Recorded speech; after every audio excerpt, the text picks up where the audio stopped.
The military meeting with generals in Quantico, Virginia was a debacle. But something good came out of that meeting. Now, there was a lot of good things about the meeting in regards to the whole wokeness and getting rid of stupid ideologies and things like that. So that was pretty good. And telling the military, the entire military force, all branches, to knock off the nonsense. They're like, you know what? We don't need this woke ideology. We don't need the disgusting disease ideology that's destroying the military from within. And we are seeing what they're hiring. They're allowing dudes to be women in combat roles. Like, enough. But that wasn't the highlight. That was just like, okay, that's a good start. But when he went on to say that they want everybody to meet the combat standards or physical combat standards, I was like, there we go. We're getting our military back on track. Then when he said, women, we're not saying that women can't be in combat roles, but you have to meet the standard. And if you don't meet the standard, oh well, I was like, even better. But then when he started in on the generals, I was like, yes. He was like, in a nutshell, no more fat generals. We don't want these fatty fat fucks trying to lead our soldiers into anybody's combat zone, which makes perfect sense.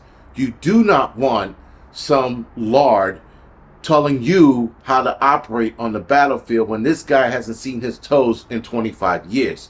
Probably hasn't even seen his dick in 30. Not the point. The point, guys, is that when you want leadership, leadership needs to reflect the men and vice versa, right? So you want a strapping leader who's going to tell you how to do things, because when I was whatever age he was, we were able to do this, that, and the third. Again, a lot of these generals, to be fair, haven't seen combat. Some of them probably have never seen combat, but if they did, they hadn't seen it in a long time, probably since Vietnam or Desert Storm or whatever it is.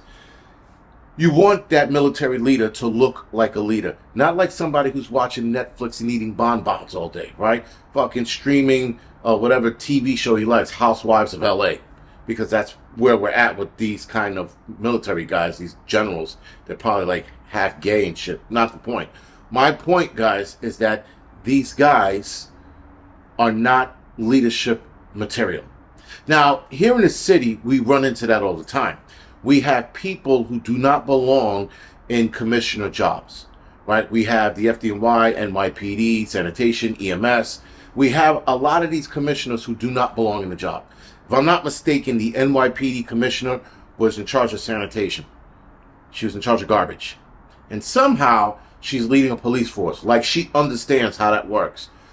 That would be like them hiring me as the top commandant of, I guess, the Marine Corps and leading the Marine Corps with no military experience. But because I have an understanding, or I paid someone to get in that position, or I sucked somebody's dick to get there, that's what allowed me to get there. Because that's what a lot of these commissioners here in cities like New York do. They pay their way to get these commissioner jobs. People like, oh, the new commissioner for the FDNY. Oh, he's a good dude. And was he a firefighter? No. Was he a firefighter in another organization somewhere in America? No. So why does he deserve that spot? Oh, because he paid enough money to get that spot. The commissioner of NYPD, I don't know who the commissioner of sanitation is, nor do I give a shit, but these people take positions they do not deserve. That being said, they have no leadership qualities and they don't understand the job. So when things happen, or they try to explain how we operate at fires, we shouldn't have to explain to a commissioner how PD runs, how FDNY runs, or how any fire organization runs. You should be in that field, or you should have grown up in that field, if you will, and then became the commissioner. Every commissioner should be a firefighter, a police, or a sanitation guy, or an EMS person. You should be in that field. Just like the military. You don't see them, and I'm not sure if I'm wrong, please put in the comment section. You don't see an Air Force guy becoming the commandant of the Marine Corps or the high-ranking general in the Army. Everybody stays in their respective lanes, if you will. We don't have that. Now, we used to do that, and then at some point, we started breaking from that. We had a guy years ago, commissioner, I think he was in charge of sanitation as well, or corrections, and then he became an FDNY commissioner. What the hell is this? Why are we doing this? Corrections does the same thing. Corrections commissioner, they had a guy who was in charge of like racing or ostrich racing, some crazy shit like that, and then he became the corrections commissioner, and then he became NYPD commissioner. They don't understand how any of this works, and yet we have to fill them in. Then you need somebody like a parrot, if you will, or a sellout, to sit on this person's shoulder and show them how the organization runs. I disagree with this shit 1,000%.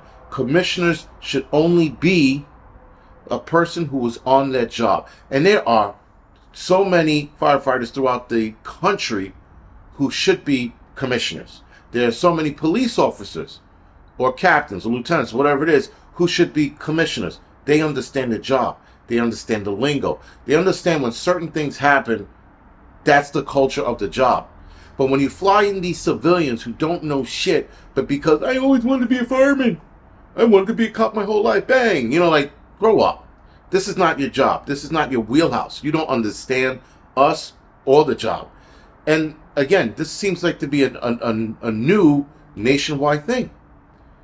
Up until, I guess, a few years ago, it was always somebody who was from that organization, whatever that organization is. And some of these people that they pick are fatty fat fucks. They are not in shape in any way, shape, or form, yet they're commissioners of our jobs. Now, what Pete Hegseth is doing, I wish some of that would translate to here, in cities like New York. Not particularly New York, but cities like New York.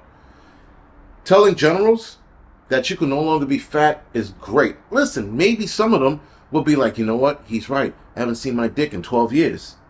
I can't see it now. I think I should lose weight. Right? I mean, like, at some point, maybe they'll take a little responsibility and be like, you know what? I need to be a leader for my men. I need to show them what men do. Let me drop this weight. It could inspire a whole nation of people to want to join the military again, because you're having dudes wake up and go, I can't be fat anymore. I don't want to roll out of my bed and then roll onto the floor and then roll into my fucking, my bathroom because I'm fat and I can't walk. Enough already. This needs to stop, and thank God he's putting a stop to it. But this also needs to translate down to the city level or state level of different states. Putting people in positions they do not belong in and they do not deserve. There are so many other cops, firefighters, EMTs who deserve those positions. Not some outside civilian who paid his way in, or who paid her way in, or who probably rubbed a dick on her face at some point. Or he, because we're in 2025. I gotta be fair.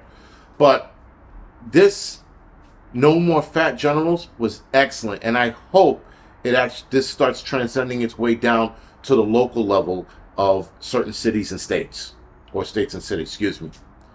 Anyway, guys, this is the Angry Prepper. Thank you for watching the Angry Truth channel.